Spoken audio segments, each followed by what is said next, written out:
ബഹുമാന്യനായ അധ്യക്ഷൻ ശ്രീ രാജൻ മിനിസ്റ്റർ,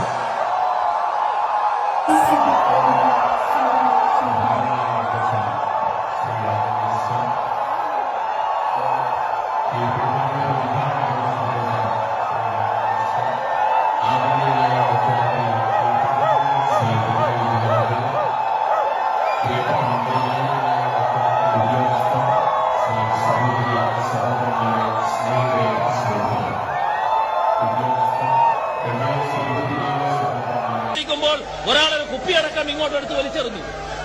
ഇതാണോ നടക്കേണ്ടത്? ആവേശം നല്ലതാണ്, അതിനതിര് വേണം. അച്ചടക്കത്തോടെ ഇരിക്കാൻ കഴിയണം. ഏത് സമ്മേളനത്തിലും കമ്മ്യൂണിസ്റ്റുകാരുടെ അച്ചടക്കം പാലിക്കാൻ ആരും തയ്യാറാകും. കമ്മ്യൂണിസ്റ്റുകാരനായാൽ പ്രാഥമികമായ അച്ചടക്ക ബോധം കാണിക്കണം. അകത്തുള്ള കള്ളിന്റെ വീര്യം പ്രകടിപ്പിക്കാനുള്ള സ്ഥലമാക്കി മാറ്റരുത്. ആദ്യം ആ ധാരണ